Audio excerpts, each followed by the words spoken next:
Sa liblib na baryo ng San Isidro, kung saan ang alikabok ng daan ay tila palaging sumasayaw sa hangin at ang mga punong mangga ay nagsisilbing lilim ng mga nagkukwentuhang matatanda, doon nanirahan si Ben.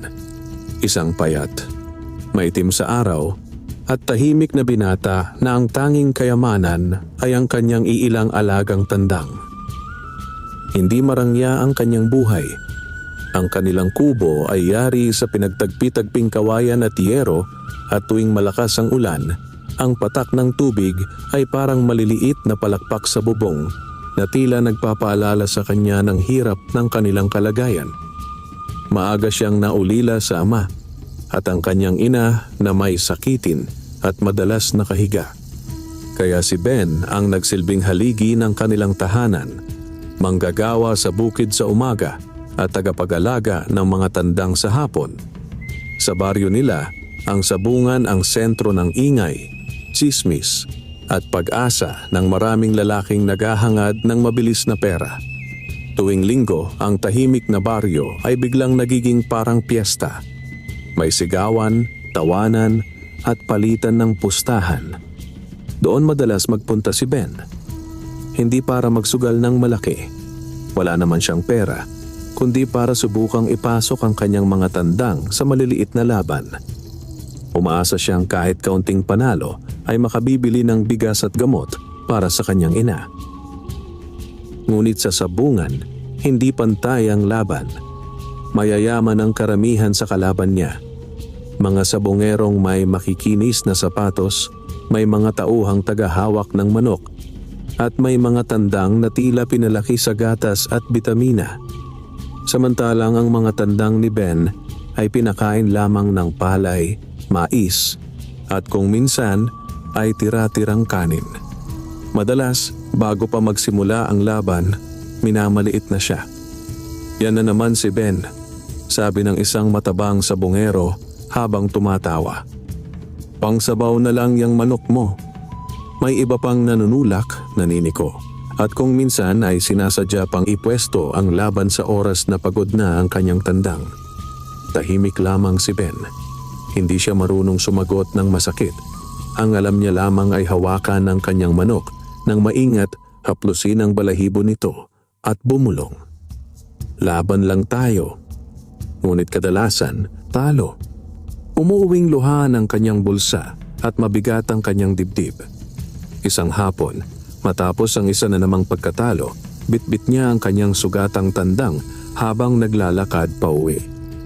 Namumula ang langit at ang dapit hapon ay tila may lungkot na sumasabay sa kanyang paghinga. Sa gilid ng daan, malapit sa lumang balete, may nakita siyang matandang pulubi. Payat ito, nakaupo sa lupa at tila ilang araw nang walang kain. Nanginginig ang kamay habang nakahawak sa isang lumang mangkok. Anak, mahina nitong tawag. Napahinto si Ben. Sa kanyang bulsa ay may natira na lamang na barya, sapat sana para makabili ng kaunting bigas para sa kanilang hapunan. Tiningnan niya ang kanyang tandang. Tiningnan niya ang matanda. At saka siya lumuhod. Lolo, gutom po ba kayo? Tumango ang matanda, halos hindi na makapagsalita. Walang pag-aatubili, ibinigay ni Ben ang natitira niyang barya. Hindi iyon kalakihan, ngunit iyon na ang huli niyang pera. Sandaling natahimik ang paligid. Humangin ng malamig mula sa direksyon ng balete. Napatingin si Ben. Parang may kumaluskos sa mga dahon, ngunit wala naman siyang nakitang tao. Paglingon niya muli, ang matandang pulubi ay nakatingin na sa kanya. Ngunit iba na ang itsura ng mga mata nito. Hindi na iyon mukhang pagod. May kakaibang kislap. Hindi lahat ng tumutulong ay may hinihinging kapalit, sabi ng matanda. Mas malinaw na ang tinig. Napatitig si Ben. Lolo, ayos lang po ba kayo? Ngumiti ang matanda, ngunit ang ngiting iyon ay hindi pangkaraniwan. Parang may lihim na alam. Minsan, ang kabutihan ay sinusukat kapag wala ka nang natitira. Biglang dumilim ang paligid. Umihip ang hangin na tila umiikot sa kanilang dalawa. Napaatras si Ben. Pagkurap niya, wala na ang matandang pulubi. Tanging ang lumang mangkok na lamang ang naiwan sa lupa. Kinabahan siya. "Lolo?" tawag niya. Walang sumagot. Sa tabi ng mangkok, may nakita siyang maliit na bagay, nakabalot sa piraso ng lumang tela. Dahan-dahan niya itong pinulot. Pagbukas niya, tumambad ang isang munting agimat, bilog, yari sa tila lumang kahoy na may ukit na hindi niya maunawaan. May nakasabit na pulang sinulid. Biglang lumamig ang hangin. May mahinang bulong na dumaan sa kanyang tainga. "Para sa tandang mong may pusong mandirigma." Napalingon si Ben. Wala pa ring tao. Tanging ang balete, ang dapit hapon at ang tahimik na daan. Napalunok siya. Hindi niya maipaliwanag ang kaba at hiwagang bumalot sa kanyang dibdib. Maingat niyang isinilid ang agimat sa kanyang bulsa. Pag-uwi niya sa kanilang kubo, nadatnan niyang tulog ang kanyang ina. Tahimik niyang inilapag ang sugatang tandang sa maliit na kulungan at binigyan ito ng tubig. Habang pinagmamasdan niya ang ibon, naalala niya ang nangyari. Ang matanda, ang kakaibang hangin, ang biglang pagkawala. Kinuha niya ang agimat. Sa ilalim ng ilaw ng gasera, kumislap ang ukit nito. Parang gumagalaw ang mga guhit. Kinilabutan siya. Ngunit kasabay noon ay may kakaibang pakiramdam. Parang may nagbabantay. Parang may presensyang hindi nakikita ngunit hindi nakakatakot. Mahina siyang napabulong. "Kung sino ka man, salamat." Sa labas, humihip ang hangin at bahagyang kumaluskos ang mga dahon ng balete sa malayo na parabang may nakarinig. At sa gabing iyon, habang natutulog ang baryo, may isang aninong tila dumaan sa ibabaw ng bubong ng kanilang kubo. Tahimik, mapagbantay, at hindi pangkaraniwan. Si Ben ay mahimbing na nakatulog, hindi alam na ang simpleng kabutihang ginawa niya sa isang matandang pulubi ay magbubukas ng pintuan sa isang hiwagang magpapabago sa kanyang kapalaran para sa ikabubuti o kapahamakan. Madaling araw pa lamang ay gising na si Ben. Karaniwan na sa kanya ang magising bago sumikat ang araw.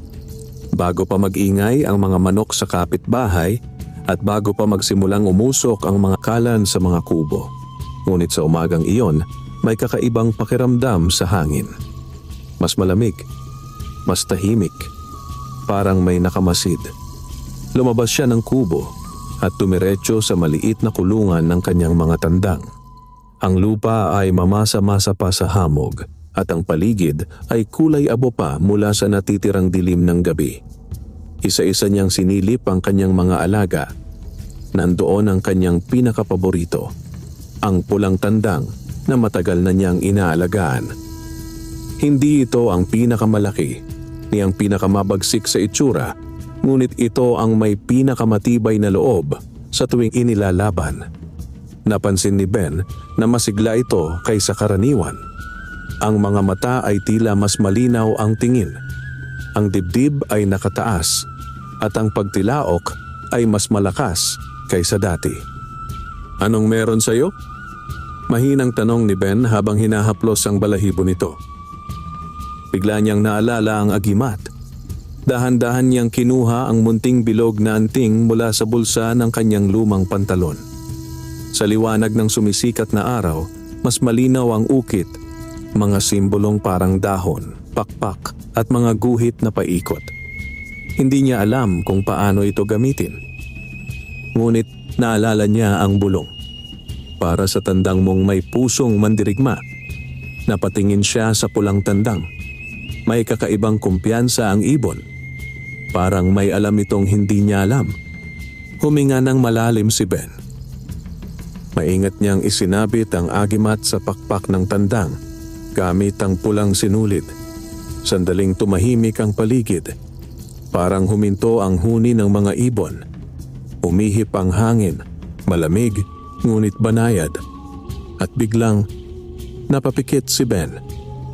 Sa kanyang pandinig, may parang mahinang ugong, Parang malayong kulog o tunog ng pakpak na dumaraan sa hangin.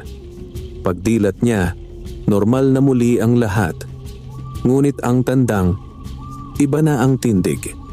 Mas matikas, mas matalim ang tingin. Ang balahibo ay tila mas kumintab sa sikat ng araw. Napatras si Ben, kinilabutan. Guni-guni ko lang ba yon? Ngunit nang maglakad ang tandang, ramdam niya ang kakaibang presensya. Parang may lakas na hindi niya maipaliwanag. Maya-maya, narinig niya ang pag-ubo ng kanyang ina mula sa loob ng kubo. Agad siyang pumasok. Ben, mahina nitong tawag. Gising na po kayo, Nay. May maipapakain ba tayo ngayon? Sandaling natahimik si Ben. Wala na siyang pera. Wala ring sapat na bigas. Ngunit may naalala siya. May laban sa sabungan ngayong umaga. Maliit lamang ang pustahan, ngunit kung papalarin, maaaring may maiuwi siya. Nay, susubukan ko po ulit ngayon. Ngumiti ang kanyang ina. Mahina ngunit puno ng tiwala. Mag-ingat ka, anak. Tumango si Ben. Paglabas niya, muli niyang tiningnan ang pulang tandang. Tahimik itong nakatayo, parang naghihintay, parang handa. Bago sila umalis, napansin ni Ben ang kakaibang bagay. Sa lupa, malapit sa kulungan, may bakas ng paa. Hindi paa ng tao, hindi rin paa ng hayop na kilala niya. 3 mahahabang marka, parang kuko. Napakunot ang noo niya. Pusa kaya? Ngunit masyadong malaki. Napailing siya at nagmadaling umalis. Pagdating sa sabungan, maaga pa ngunit may ilang sabungero na. Naroon na ang mga dati niyang kalaban, mga lalaking sanay mangutya. "Oh, Ben!" sigaw ng isa. "May panabong ka na naman?" May nagtawanan. Ngunit hindi sumagot si Ben. Tahimik niyang hinaplos ang kanyang tandang. Napansin ng ilan. "Parang iba yung manok mo ah. Mas makintab. Pinakain mo ba ng bitamina?" Umiling lamang si Ben. Nang dumating ang tagapamahala, tinawag ang unang laban. Hindi malaki ang kalaban, ngunit mas mabigat pa rin kaysa sa tandang ni Ben. Karaniwan, doon pa lang, dehado na siya. Ipinuwesto ang 2 tandang. Tahimik ang paligid. Sumenyas ang tagapamagitan. Pinakawalan ang mga ibon. Sa unang iglap, parang kidlat ang galaw ng tandang ni Ben. Isang mabilis na lundag. Isang matalim na sipa. Nagulat ang lahat. "Ha?" Napaatras ang kalabang tandang. Hindi iyon karaniwan. Muling sumugod ang pulang tandang. Mabilis, eksakto, parang sanay na mandirigma. Ilang segundo lamang, bumagsak ang kalaban. Tahimik ang sabungan. Pagkatapos ay sumabog ang ingay. "Panalo! Ang bilis! Anong ginawa mo dyan, Ben?" Napatayo ang mga nanunuya sa kanya kanina. Si Ben ay nakatayo lamang, hindi makapaniwala. Hindi ganito lumaban ang tandang niya dati. Kinuha niya ang ibon. Ramdam niya ang init ng katawan nito. Parang may dumadaloy na kakaibang lakas. Sa gilid ng kanyang paningin, may nakita siyang anino. Isang matandang lalaki, nakatayo malapit sa poste. Payat, tahimik, nakangiti. Kumislap ang mga mata. Napalingon si Ben ng buo. Wala na. Biglang nawala. Napalunok siya. Sa kanyang kamay, bahagyang uminit ang agimat na nakasabit sa pakpak ng tandang. At sa kauna-unahang pagkakataon, naramdaman ni Ben na ang hiwagang nagsimula sa ilalim ng balete ay hindi guni-guni. May nagbabantay. May tumutupad sa pangakong hindi niya narinig, ngunit ibinigay sa kanya dahil sa kanyang kabutihan. At sa araw na iyon, nagsimula ang sunod-sunod na panalo na magpapabago sa kanyang pangalan sa buong baryo. Kasabay ng unti-unting paglapit ng isang kapalarang may kapalit. Mula sa araw na iyon, Kumalat sa buong San Isidro ang balita tungkol sa pulang tandang ni Ben. Hindi na siya ang dating sabongerong laging talunan at pinagtatawanan. Sa halip, siya na ang pinag-uusapan sa bawat kanto, sa tindahan ni Aling Sela, sa poso kung saan nag-iigib ang mga babae at lalo na sa sabungan. May kakaiba sa manok niya, bulong ng iba. Parang may sariling isip, parang hindi napapagod. Sa mga sumunod na linggo, muli siyang naglaban. At muli, panalo. Hindi na basta panalo. Mabilis, malinis. Halos walang galos ang kanyang tandang, samantalang ang mga kalaban ay bumabagsak na parang tinamaan ng biglaang bagyo. Unti-unting nag-iba ang pakikitungo ng mga tao kay Ben. Ang mga dating nanunuya ay ngayon ay nakangiti. "O Ben, baka pwedeng makipagpustahan sa'yo? Magkano pakain mo dyan? Anong lahi yan?" Ngunit hindi pa rin nagbago ang asal niya. Tahimik pa rin. Magalang. At tuwing uuwi, ang unang ginagawa niya ay bumili ng bigas, gulay at gamot para sa kanyang ina. Sa kanilang kubo, mas madalas nang may mainit na sabaw. Hindi na sila natutulog na gutom. Isang gabi, habang kumakain sila, napansin ng kanyang ina ang kakaibang sigla sa kanyang mukha. "Parang gumaan ang loob mo, anak." Ngumiti si Ben. "Medyo swerte lang po siguro." "Hindi lang swerte," sagot ng matanda. "May biyaya kapag marunong kang tumulong." Natahimik si Ben.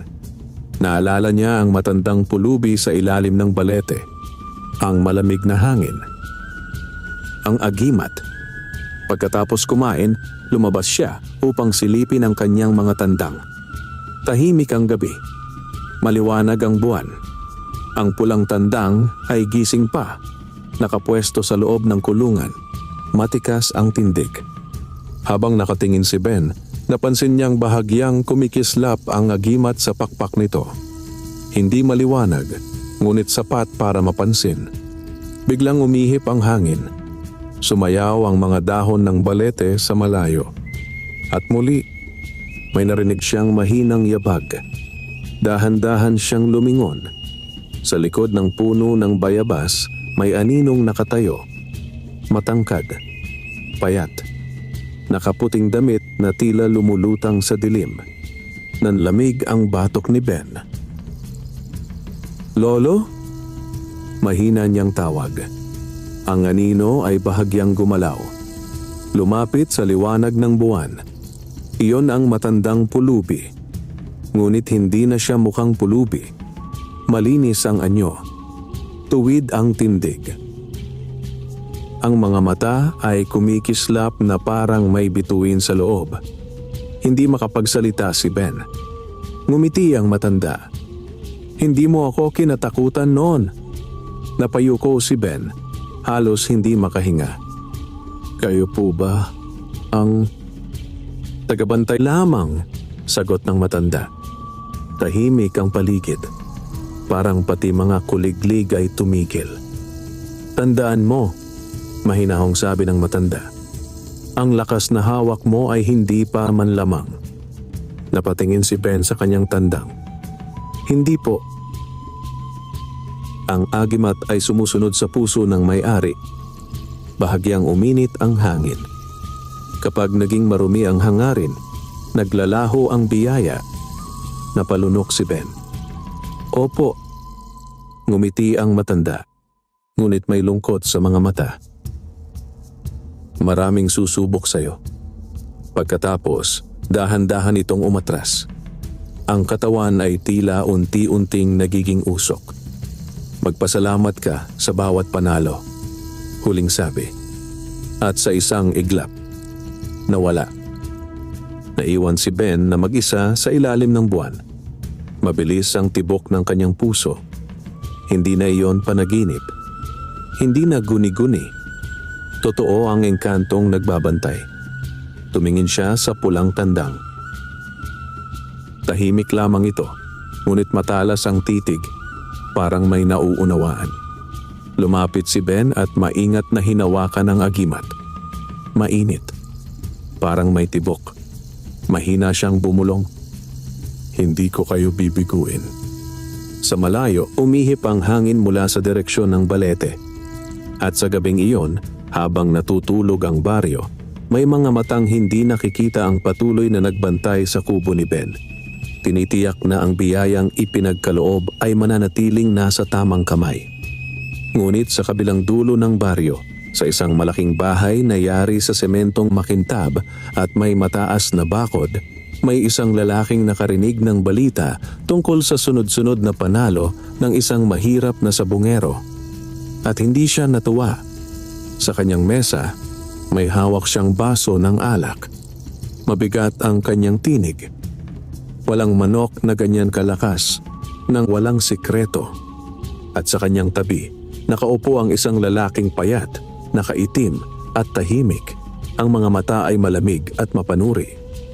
Alamin mo, utos ng mayamang sabungero. Tumango ang lalaki. Sa labas, biglang nagdilim ang ulap na tumakip sa buwan. At sa unang pagkakataon, may ibang puwersang nagsimulang magmasid kay Ben. Hindi upang magbantay, kundi upang alamin kung paano maagaw ang hiwagang hindi para sa kanila. Lumipas ang mga araw na tila mas mabilis kaysa dati. Kung noon ay si Ben ang laging naghihintay ng pagkakataon, ngayon ay ang mga laban ang kusang lumalapit sa kanya. Mula sa maliliit na pustahan ay napasama siya sa mas malalaking laban sa sabungan ng Karatigbaryo. Hindi na lamang San Isidro ang nakakaalam sa pangalan niya. May mga dumarayo na upang makita ang pulang tandang na sinasabing hindi napapagod at hindi natitinag. Sa bawat laban, bago niya isabit ang agimat sa pakpak ng tandang, sandali muna siyang tumitigil, parang tahimik na nagdarasal. At sa tuwing ginagawa niya iyon, banayad na umiihip ang hangin. Parang may sumasagot. Isang linggo ng umaga, mas maaga pa kaysa dati ang dating ni Ben sa sabungan. May malaking laban na nakatakda. Mas mataas ang pustahan, mas maraming tao, mas maingay, mas magulo. Habang papalapit siya, napansin niya ang kakaibang katahimikan ng kanyang tandang. Hindi ito pumapalag, hindi rin nag-iingay. Nakatingin lamang sa paligid, parang sinusukat ang bawat galaw. Pagpasok niya sa sabungan, agad siyang napansin ng mga tao. Oh, dumating na. Si Ben. Yan na yung may mahiwagang manok. May ilan pa ring may halong inggit ang boses. Sa kabilang dulo, nakaupo ang isang lalaking nakaputing polo, makintab ang sapatos at may makapal na singsing sa daliri. Si Don Emilio, ang pinakamayamang sabungero sa lugar. Katabi niya ang payat na lalaking nakaitim na tila laging nakamasid. Si Mateo, ang kanyang tagasunod na bihirang magsalita. Tahimik na pinagmasdan ni Don Emilio si Ben mula ulo hanggang paa. Yan ba yung sinasabi nila? Malamig niyang tanong. Tumango si Mateo. Hindi pa natatalo. Bahagyang ngumiti si Don Emilio, ngunit walang saya. Tinawag ang laban. Ang kalaban ni Ben ay isang kilalang panabong, malaki, mabigat at sanay sa maraming panalo. May mga bulong agad sa paligid. Patay ang manok ni Ben dyan. Masyadong malaki. Diyan na matatapos ang swerte niya. Tahimik lamang si Ben. Hinawakan niya ang pulang tandang. Ramdam niya ang tibok nito. Malakas. Steady. Dahan-dahan niyang isinabit ang agimat sa pakpak. Biglang, umihip ang hangin sa loob ng sabungan kahit mainit ang araw. Napatingin ang ilang tao. May hangin? Ang init ah. Hindi pinansin ni Ben. Inilapag ang dalawang tandang. Sumenyas ang tagapamagitan. Pinakawala ng mga ibon. Sa unang sagupaan, malakas ang atake ng kalaban. Mabigat, agresibo. Ngunit umiwas ang tandang ni Ben. Mabilis, parang may nakikitang galaw bago pa mangyari. Isang ikot. Isang lundag. Isang matalim na sipa. Napaatras ang kalaban. Ang bilis! Sigaw ng isang manonood. Muling sumugod ang malaking tandang, ngunit tila nahuhuli ang galaw nito. Parang may aninong gumagabay sa pulang tandang. Eksakto ang timing. Eksakto ang tama. Ilang sandali lamang, bumagsak ang kalaban. Tahimik.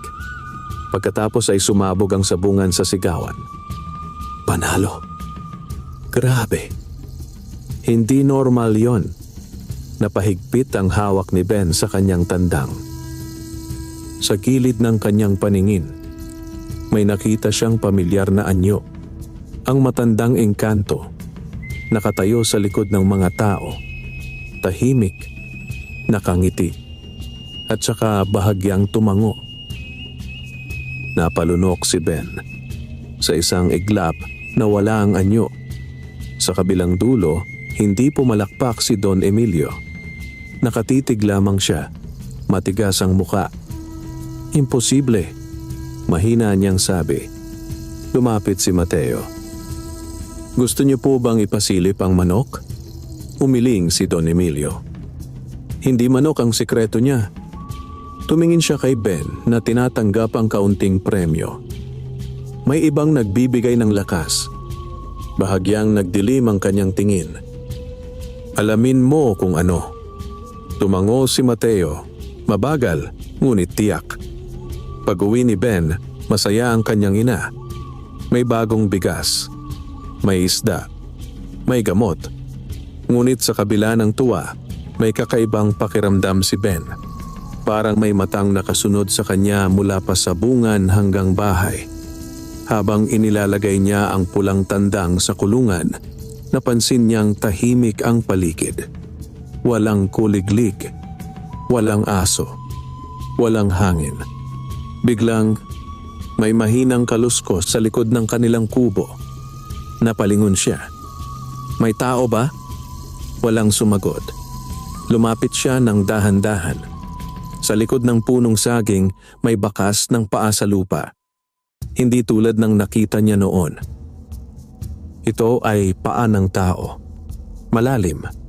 Parang matagal na nakatayo roon. Nanlamig ang kanyang batok. Paglingon niya sa kulungan. Bahagyang kumislap ang agimat. At kasabay noon, may malamig na ihip ng hangin na dumaan sa kanyang tabi. Banayad ngunit may dalang kakaibang babala. Sa malayo, tila may mahinang tinig na hindi niya maintindihan. Parang bulong na tinatangay ng hangin. Napalunok si Ben. Ngayon niya lubos na naramdaman. Hindi lamang biyaya ang dumarating sa kanya. May mga matang nagmamasid. May mga pusong naiinggit. At may mga taong handang gawin ang lahat upang maagaw ang hiwagang hindi para sa kanila. Sa loob ng kulungan, ang pulang tandang ay nakatitig sa dilim. Hindi gumagalaw, ngunit alerto. Parang handang sumagupa kahit sa hindi nakikitang kalaban. At sa gabing iyon, sa pagitan ng liwanag ng buwan at anino ng mga puno, nagsimulang gumalaw ang isang puwersang hindi kasing linis ng engkantong nagbabantay. Isang puwersang may balak subukin ang tibay ng puso ni Ben. Mula ng gabing iyon, hindi na muling naging payapa ang pakiramdam ni Ben. Sa umaga, maaliwalas ang baryo. May tawanan sa tindahan, may huni ng mga ibon, at may mga batang naglalaro sa kalsada. Ngunit pagsapit ng dapit hapon, tila may manipis na ulap ng kaba na bumabalot sa kanyang dibdib. Parang may matang nakasunod saan man siya magpunta. Isang araw, habang pinapakain niya ang kanyang mga tandang, napansin niyang hindi mapakali ang pulang tandang. Hindi ito karaniwang agresibo, ngunit ngayon ay pabalik-balik ang lakad sa loob ng kulungan. Ang mata ay nakatutok sa likod ng kanilang kubo. Anong tinitingnan mo? Mahinang tanong ni Ben. Sinundan niya ang direksyon ng tingin ng ibon. Wala. Tanging ang punong saging at ang lumang bakod na kawayan. Ngunit biglang, may kumaluskos. Parang may paa na mabilis na umatras sa tuyong dahon. Napahigpit ang hawak ni Ben sa patpat na dala niya. Sino yan? Walang sumagot. Tahimik. Masyadong tahimik. Ilang sandali pa, bumalik ang normal na tunog ng paligid. Tilaok ng manok sa kapitbahay, iyak ng batang malayo. Ngunit hindi nawala ang kaba. Kinahapunan, dumaan si Mang Turing, ang matandang karpintero ng baryo. "Ben," tawag nito. "Oh, Mang Turing." Lumapit ang matanda, nakatitig sa mga tandang. "Balita ako, sunod-sunod ang panalo mo." Ngumiti lamang si Ben. "Swerte lang po." Umiling ang matanda. "Walang swerte na ganyan katagal." Napatingin si Ben. May seryosong ekspresyon si Mang Turing. "Mag-ingat ka." "Bakit po?" Bahagyang lumapit ang matanda at ibinaba ang boses. May mga taong hindi natutuwa kapag may umaangat na mahirap. Natahimik si Ben. Naalala niya ang bakas ng paa. Ang aninong nakikita sa gilid. Ang pakiramdam na may nakamasid. "May nakita akong estranghero kagabi," dagdag ni Mang Turing. "Nakatayo malapit sa balete, hindi taga rito." Nanlamig ang batok ni Ben. "Anong itsura?" "Payat, maitim ang damit, hindi nagsasalita." Biglang pumasok sa isip niya ang lalaking katabi ng mayamang sabongero sa sabungan, si Mateo. Kinagabihan, mas maaga siyang nagsara ng pinto ng kubo. Natulog na ang kanyang ina. Ang ilaw ng gasera ay mahina. Sa labas, maliwanag ang buwan, ngunit tila mas makapal ang mga anino. Lumabas si Ben upang silipin ang kulungan. Nandoon ang pulang tandang, gising, alerto. Bigla, uminit ang agimat. Napaatras si Ben. Kasabay noon, umihip ang malamig na hangin mula sa direksyon ng balete. At sa tabi ng kulungan, dahan-dahang lumitaw ang pamilyar na anyo, ang matandang engkanto. Ngunit ngayon, mas seryoso ang mukha nito. "May sumusunod sa iyo," mahina nitong sabi. Napalunok si Ben. "Alam ko po." Hindi lahat ng tao ay naniniwala sa patas na laban. Tahimik ang paligid. May gustong kumuha ng lakas na hindi kanila. Napahigpit ang kamao ni Ben. "Hindi ko po ibibigay." Tumingin ang engkanto sa pulang tandang. "Hindi nila makukuha ang agimat kung malinis ang puso mo." Sandaling natahimik ang matanda, saka nagpatuloy. "Ngunit tandaan mo, ang tukso ay hindi laging dumarating na galit. Minsan dumarating itong may pangakong ginhawa." Napayuko si Ben. Naalala niya ang hirap ng buhay nila noon. Ang gutom, ang pangungutya. Kapag pinili mong manlamang, dagdag ng engkanto, ikaw mismo ang magbubukas ng pinto para sa kanila. Bahagyang kumislap ang agimat. "Magbantay ka ngayong mga susunod na araw." Pagkatapos ay unti-unting naglaho ang anyo nito. Tila tinangay ng hangin. Hindi nagtagal. May kumatok sa kanilang pinto. Malakas. 3 sunod-sunod. Kinabahan si Ben. "Sino po?" Isang mabigat na boses ang sumagot. "Kaibigan." Dahan-dahan niyang binuksan ang pinto. Sa labas, nakatayo ang 2 lalaki. Isa sa kanila ay si Mateo, ang payat na lalaking nakaitim. Ang kasama nito ay mas malaki ang katawan, tahimik ngunit matalim ang tingin. "Ano po ang kailangan niyo?" tanong ni Ben. Ngumiti si Mateo, ngunit malamig ang ngiti. "May alok si Don Emilio?" Natahimik si Ben. "Anong alok?" "Bibilin niya ang tandang mo." Umiling agad si Ben. "Hindi po binebenta." Hindi nawala ang ngiti ni Mateo. "Hindi lang tandang ang bibilhin." Lumapit ito ng isang hakbang. "Pati ang sikreto." Biglang uminit ang agimat sa loob ng kulungan. Narinig ang mahinang pagtilaok ng pulang tandang. Mababa, parang babala. "Tulad ng sabi ko," mahinang sagot ni Ben. "Wala po akong sikreto." Tumitig si Mateo, parang sinusukat ang kanyang kaluluwa. Pagkaraan ng ilang segundo, tumawa ito ng mahina. Sige. Tumalikod ang dalawang lalaki. Bago tuluyang umalis, lumingon si Mateo. Lahat ng bagay may presyo. Naiwang nakatayo si Ben sa pintuan, mabigat ang dibdib. Sa likod niya, ang pulang tandang ay nananatiling alerto. Sa malayo, unti-unting tinakpan ng ulap ang buwan. At sa gabing iyon, habang natutulog ang baryo, nagsimulang gumalaw ang mga aninong may balak hindi lamang magnakaw, kundi subukin kung hanggang saan kayang panindigan ni Ben ang pangakong maging malinis ang kanyang puso kahit sa gitna ng tukso. Mula ng gabing puntahan siya ni Mateo, hindi na nawala ang bigat sa dibdib ni Ben. Sa umaga ay pilit niyang ibinabalik ang dating katahimikan. Pinapakain ang mga tandang, nag-iigib ng tubig at inaasikaso ang kanyang inang unti-unti nang lumalakas. Ngunit sa bawat tunog ng yabag sa labas, sa bawat kaluskos ng dahon, agad siyang napapalingon. Parang may naghihintay ng pagkakamali. Ilang araw ang lumipas na walang kakaibang nangyari, ngunit hindi iyon nagbigay ng ginhawa. Lalo lamang nagpalalim ng kaba. Isang linggo, muling nagkaroon ng malaking laban sa sabungan. Mas maraming tao kaysa dati.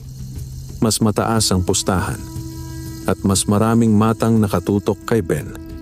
Pagpasok pa lamang niya, napansin na agad niya ang presensya ni Don Emilio. Nasa parehong pwesto. Nakaupo ng tuwid, may hawak na baso, at walang emosyon ang muka. Katabi pa rin si Mateo. Hindi sila kumikibo. Nakatingin lamang. Hinaplos ni Ben ang pulang tandang. Ramdam niya ang lakas nito, ngunit ramdam din niya ang sarili niyang kaba. Bago magsimula ang laban, lumapit ang isang tagapamagitan. Ben, may gustong makipagpustahan ng malaki sayo. Magkano po? Binanggit ang halagang hindi pa niya kailanman nahawakan sa buong buhay niya. Biglang bumigat ang paligid. Sa isip ni Ben, pumasok ang larawan ng kanilang kubo, ang butas sa bubong, ang lumang higaan ng kanyang ina, ang mga araw na wala silang makain. Isang panalo lang. Pwede na silang magsimula ulit. Tatanggapin mo ba? Tanong ng tagapamagitan. Tahimik si Ben. Sa gilid ng kanyang pandinig, parang may mahinang bulong na dumaan sa hangin. Hindi malinaw, ngunit pamilyar. Parang paalala. Huminga siya ng malalim. Opo. Lalaban po. Inilabas ang kalabang tandang. Mas malaki, mas mabigat, at kilalang maraming napabagsak. Nag-ugong ang sabungan. Patay na yan. Hindi na uubra ang swerte. Tahimik si Ben. Dahan-dahan niyang isinabit ang agimat sa pakpak ng kanyang tandang. Agad na uminit ang munting bilog. Humihip ang hangin kahit siksikan ang mga tao. May ilang napalingon. May hangin? Hindi na iyon pinansin ng karamihan. Pinakawala ng dalawang tandang. Unang sumugod ang kalaban. Malakas, marahas. Umiwas ang pulang tandang. Isang mabilis na ikot. Isang sipa. Sumigaw ang mga tao. Ngunit sa ikalawang sagupaan, napansin ni Ben ang kakaiba. Parang bahagyang bumagal ang kanyang tandang. Isang saglit na pag-aatubili. Napakunot ang noo niya. Muling umatake ang kalaban. Nagkasalpukan ang dalawang ibon. Mas mabigat ang tama. Napalunok si Ben. Bakit? Sa sandaling iyon, naramdaman niyang parang may malamig na dumampi sa kanyang likod. Parang hininga. Sa gilid ng kanyang paningin, nakita niya si Mateo. Nakatayo na ito, hindi nakaupo. Ang mga mata ay nakatutok sa kanyang tandang. At ang mga labi ay tila may binubulong. Biglang kumabog ang dibdib ni Ben. Naramdaman niyang uminit ang agimat. Hindi banayad, kundi parang nasusunog. Kasabay noon, umihip ang isang malakas ngunit di nakikitang hangin sa gitna ng sabungan. Naguluhan ang mga manonood. Ano yon? Sa mismong sandaling iyon, tila bumalik ang sigla ng pulang tandang. Isang matinding lundag. Isang eksaktong sipa. Tumama. Bumagsak ang kalaban. Sumabog ang sigawan. Panalo! Grabe! Akala ko talo na. Hingal si Ben. Ramdam pa rin niya ang init ng agimat. Sa kabilang dulo, napansin niyang biglang napaatras si Mateo. Parang nasagi ng hangin. Saglit na nagtagpo ang kanilang mga mata. Malamig. May galit. Pagkatapos ng laban, mas malaki ang napanalunan ni Ben kaysa dati. Halos manginig ang kamay niya habang tinatanggap ang pera. Hindi niya pa kailanman nahawakan ng ganong halaga. Sa isip niya, pumasok ang mga bagay na maaari niyang bilhin. Bagong bubong, mas maayos na higaan, maraming pagkain. Ngunit kasabay ng tuwa, may mabigat na pakiramdam. Habang palabas siya ng sabungan, naramdaman niya muli ang malamig na hangin. Sa tabi ng lumang pader, nakita niya ang matandang engkanto. Hindi ito nakangiti. May sumubok humadlang. Mahina nitong sabi. Napalunok si Ben. Si Mateo. Tumango ang engkanto. Hindi lahat ng laban ay nakikita ng mata. Tahimik ang paligid. Ngayon, alam na nila na hindi lang swerte ang hawak mo. Bahagyang kumislap ang agimat. Mas titindi ang tukso. Tumingin ang engkanto diretso sa kanya. Kapag inalok ka ng madaling panalo, doon ka mas delikado. Unti-unti itong naglaho. Pag-uwi ni Ben, inilapag niya ang napanalunan sa mesa. Nanlaki ang mata ng kanyang ina. Anak, saan mo? Panalo po. Napaluha ang matanda. Sa unang pagkakataon, nakabili sila ng sapat na pagkain para sa buong linggo. May bagong kumot. May gamot. Ngunit ng gabing iyon, habang tahimik na natutulog ang kanyang ina, nakaupo si Ben sa labas ng kubo. Hawak ang agimat. Iniisip ang sinabi ng engkanto. Mas titindi ang tukso. Sa malayo, may mahinang aninong nakatayo sa kalsada. Hindi gumagalaw. Hindi lumalapit. Parang naghihintay lamang. At sa puso ni Ben, unti-unting sumisibol ang isang tanong na mas mapanganib kaysa sa takot. Hanggang saan niya kayang panatilihing malinis ang kanyang hangarin kapag ang kayamanan ay halos abot kamay na? Dumating ang mga araw na tila mas magaan ang buhay ni Ben. May laman na ang kanilang bigasan. Hindi na kailangang magtipid sa asin at sabaw. Ang kanyang ina ay nakakatayo na minsan sa umaga upang magwalis sa harap ng kubo at ang dati kupas ng ngiti nito ay napalitan ng tunay na tuwa. Sa baryo, iba na rin ang tingin ng mga tao sa kanya. Ang dating pangungutya ay napalitan ng paggalang. Ben, baka pwede mong turuan ang anak ko mag-alaga ng panabong. Ben, saan ka bumibili ng pakain? May ilan pang nagpapalibre ng tawa at pakikipagkamay. Ngunit may mga matang hindi nagbago, ang mga matang puno ng inggit. Isang hapon, dumaan si Don Emilio sa kanilang lugar. Hindi karaniwan iyon. Ang mayamang sabonghero ay bihirang lumabas sa malaking bahay nito. Kasama pa rin si Mateo. Nasa harap ng kubo si Ben, naglilinis ng kulungan nang marinig niya ang paghinto ng sasakyan. Paglingon niya, nakita niya ang dalawang lalaki. Tumayo siya agad. Magandang hapon po. Ngumiti si Don Emilio, ngunit malamig pa rin ng mga mata. Magandang hapon, Ben. Tahimik ang paligid. Parang pati hangin ay nakikinig. Magaling ang manok mo, sabi ng mayaman. Salamat po. Sayang naman kung sa maliit na sabungan lang lumalaban. Natahimik si Ben. May malaking derby sa bayan sa susunod na buwan, dagdag ni Don Emilio. Malaking pera, malalakas na kalaban. Napahigpit ang hawak ni Ben sa patpat. Hindi ko po alam kung kaya namin. Bahagyang ngumiti si Don Emilio. Ako ang sasagot sa gastos. Nanlaki ang mata ni Ben. Pakain, training, pati bayad sa laban. Ako. Tahimik si Mateo sa likod, nakatitig lamang. Kapag nanalo ka, patuloy ni Don Emilio, hati tayo. Malaking halaga ang tinutukoy. Halagang kayang magpatayo ng bagong bahay. Kayang ipagamot ng tuluyan ng kanyang ina.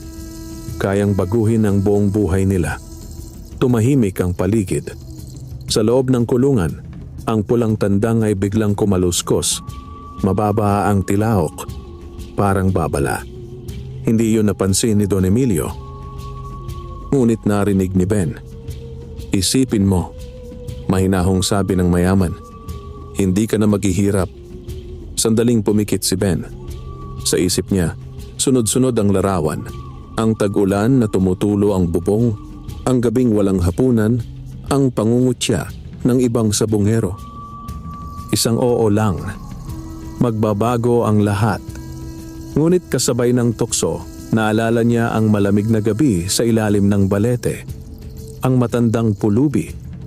Ang sinabi ng engkanto. Ang lakas ay hindi para man lamang. Dahan-dahan siyang huminga. Kung patas po ang laban, sabi niya, lalaban po ako. Sandaling tumahimik si Don Emilio. Patas naman, sagot nito, ngunit bahagyang kumunot ang noo. Walang daya. Tumango si Ben. Wala rin po akong daya. Nagtagpo ang kanilang mga mata. May ilang segundong katahimikan na parang may mabigat na bagay na nakabitin sa pagitan nila. Pagkatapos, ngumiti si Don Emilio, ngunit hindi na ganoon kalawak. Sige, tumalikod ito. Bago sumakay sa sasakyan, nagsalita muli. Malaking laban ang paparating. Sana handa ka. Umalis ang sasakyan, nag-iwan ng alikabok sa daan. Kinagabihan, hindi mapakali si Ben. Nakaupo siya sa harap ng kulungan, pinagmamasdan ang pulang tandang. Malaki yon, bulong niya. Sobrang laki. Bahagyang kumislap ang agimat. Umihip ang malamig na hangin at dahan-dahang lumitaw ang matandang engkanto sa tabi ng puno. Dumating na ang tukso, sabi nito. Napayuko si Ben. Kung mananalo ako, makakatulong ako sa marami.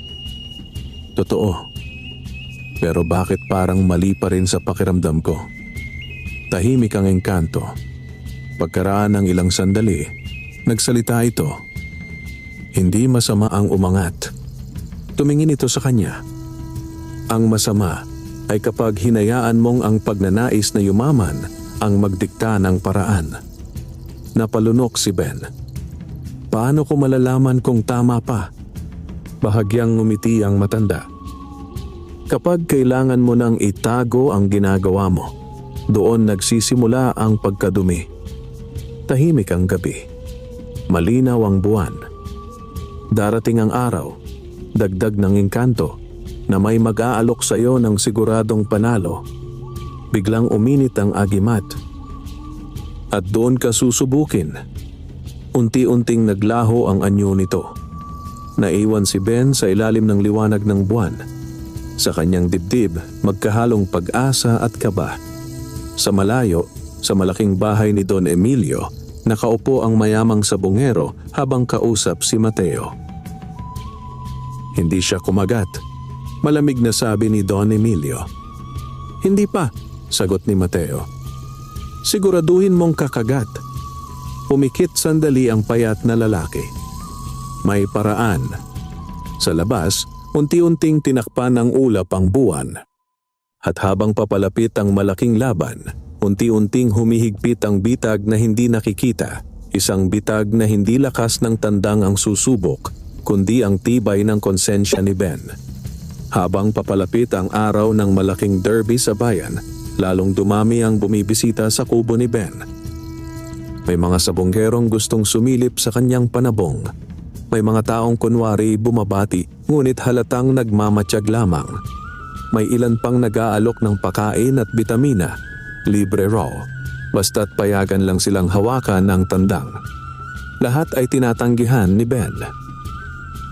Magalang ngunit matatag. Pasensya na po, lagi niyang sagot. Ako na po ang bahala. Sa tuwing may umaalis, napapansin niyang nananatiling alerto ang pulang tandang. Nakatingin hanggang sa tuluyang mawala ang tao sa dulo ng daan. Parang may kutob. Parang may nararamdaman. Isang gabi, matapos matulog ang kanyang ina, nagpasya si Ben na ayusin ang kulungan. Nilinis niya ang lupa, inayos ang kawayan, at sinigurong matibay ang tali ng pinto. Tahimik ang paligid. Walang kuliglig. Walang hangin. Masyadong tahimik. Habang yumuyuko siya, biglang may mahinang kaluskos sa likod ng kubo. Napahinto siya. Dahan-dahan siyang tumayo. Sino yan? Walang sagot. Ngunit may isa pang kaluskos. Mas malapit. Hinawakan ni Ben ang patpat at umikot sa likod. Sa gilid ng punong saging, may aninong mabilis na gumalaw. Hoy! Tumakbo siya papunta roon. Pagdating niya, wala ng tao. Ngunit sa lupa, may naiwan. Isang maliit na supot. Napakunot ang noo niya.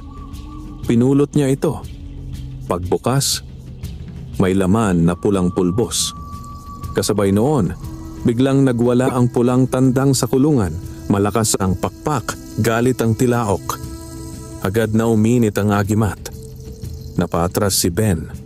Sa hangin may dumaan na mabahong amoy, parang nasunog na damo. Biglang umihip ang malamig na hangin. At sa tabi niya, lumitaw ang matandang engkanto.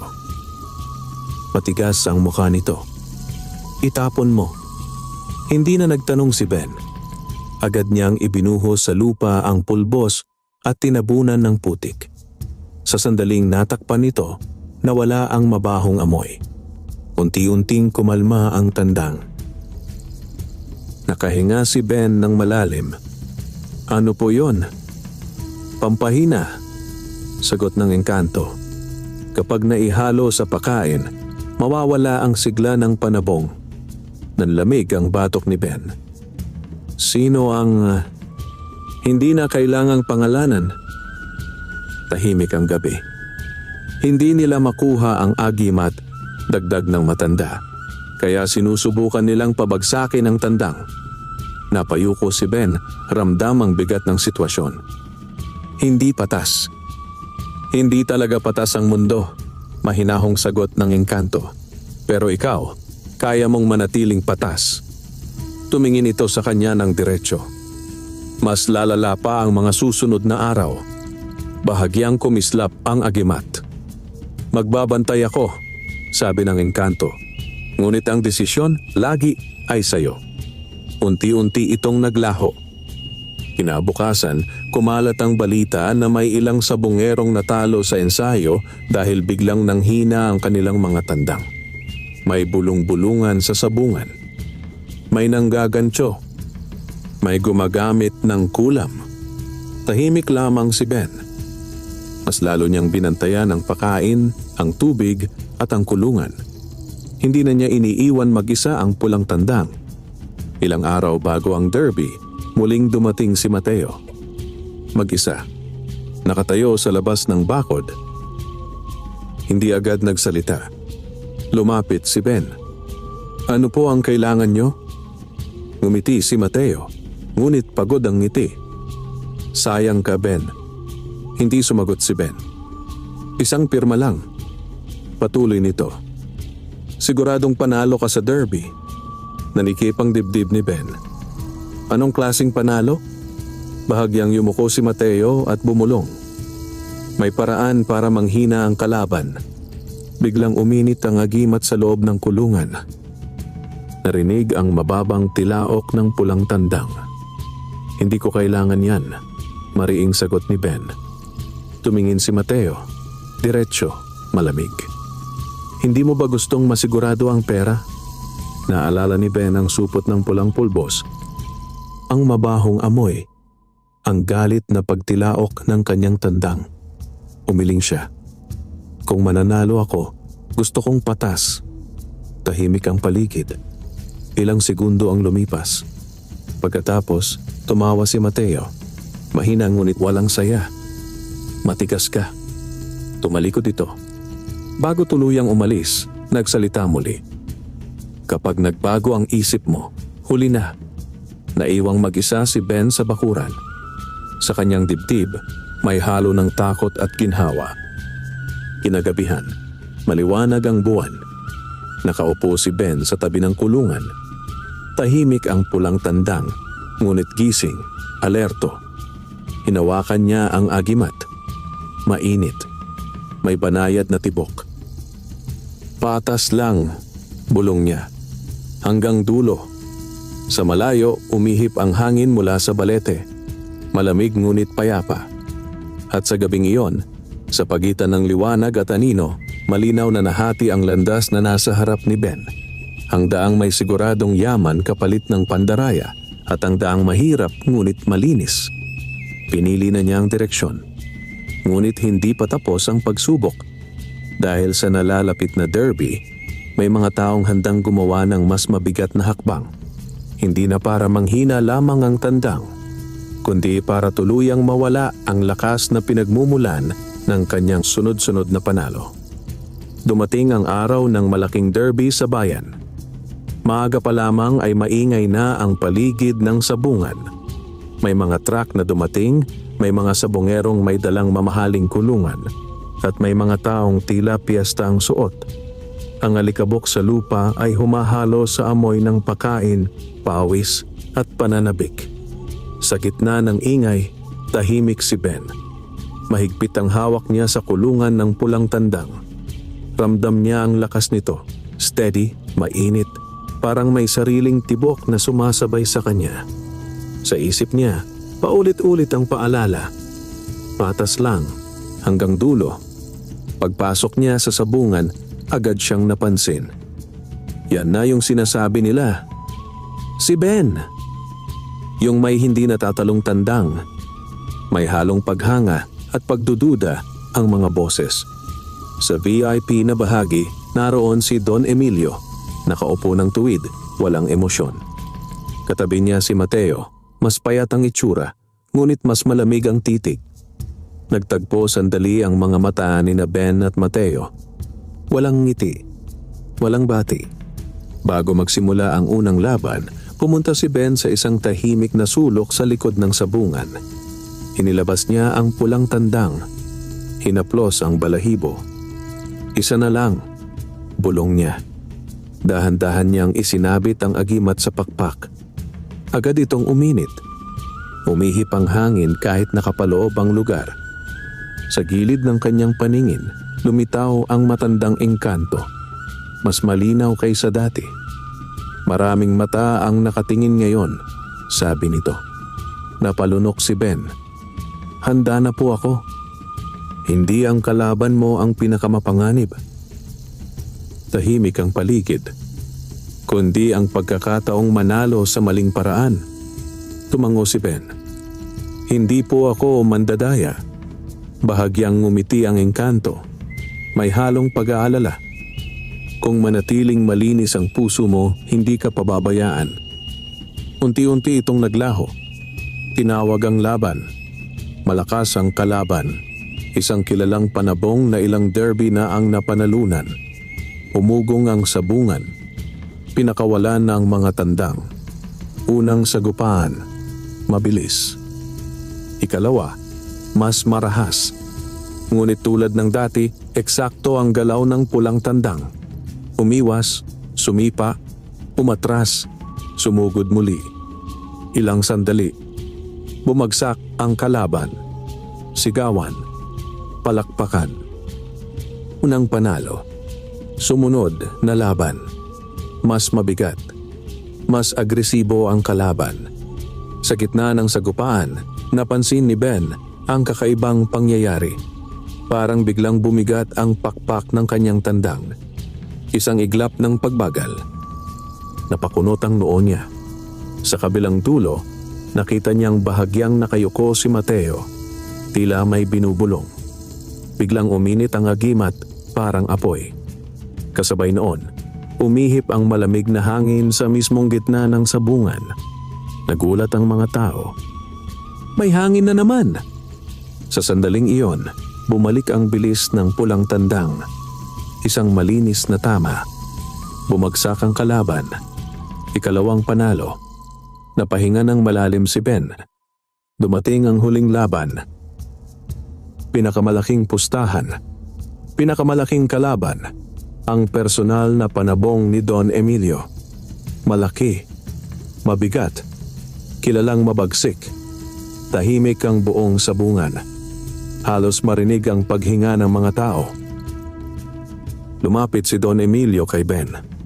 Huling pagkakataon, malamig nitong sabi. Pwede pa nating ayusin ang resulta. Napatitig si Ben. Paano po? Isang senyas lang, sagot ng mayaman.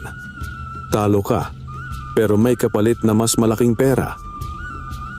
Nanikip ang dibdib ni Ben. Kung tatanggapin niya, sigurado ang yaman. Walang panganib. Walang laban. Sa isip niya, sumagi ang mukha ng kanyang ina. Ang lumang kubo. Ang mga taong umaasa sa kanya. Ngunit kasabay noon, naalala niya ang pulang pulbos. Ang mga tangkang pandaraya. Ang babala ng engkanto. Mahigpit niyang hinawakan ang kulungan. Hindi po. Nawala ang ngiti ni Don Emilio. Sigurado ka? Opo. Lalaban po ako ng patas. Ilang segundong katahimikan. Pagkatapos ay tumalikod ang mayaman. Inilapag ang dalawang tandang. Isinabit ni Ben ang agimat. Mainit, ngunit payapa. Sumenyas ang tagapamagitan. Pinakawalan ng mga ibon. Unang sagupaan, malakas. Ikalawa, mas marahas. Ang tandang ni Don Emilio ay mabigat ang atake, halos hindi umatras. Nagkabanggaan. Napaatras ang pulang tandang unang beses. Napasinghap ang mga tao. Naramdaman ni Ben ang kaba. Laban lang, bulong niya. Sa sandaling iyon, biglang nawala ang ingay sa kanyang pandinig. Parang may katahimikan na bumalot. Sa harap niya, saglit na lumitaw ang anyo ng matandang engkanto. Hindi nakikita ng iba. Tumango ito. Kasabay noon, uminit ang agimat. Hindi masakit, kundi parang lakas na dumadaloy. Sumugod ang pulang tandang. Isang mabilis na ikot. Isang eksaktong sipa. Tumama. Nayanig ang kalaban. Muling sumugod. Ikalawang tama. Bumagsak ang malaking tandang. Tahimik ang sabungan. Isang segundo. Dalawa. Pagkatapos, sumabog ang sigawan. Panalo! Hindi ka panipaniwala. Champion! Hingal si Ben, nanginginig ang kamay. Kinuha niya ang kanyang tandang. Buhay, matikas, at halos walang sugat. Sa kabilang dulo, nakatayo si Don Emilio. Matigas ang muka. Si Mateo ay nakayuko, pawis ang noo. Sa gilid ng paningin ni Ben, lumitaw ang matandang engkanto, nakangiti. Dahan-dahan itong tumango. Habang tinatanggap ni Ben ang pinakamalaking premyo na napanalunan niya sa buong buhay, ramdam niya ang kakaibang gaan sa dibdib.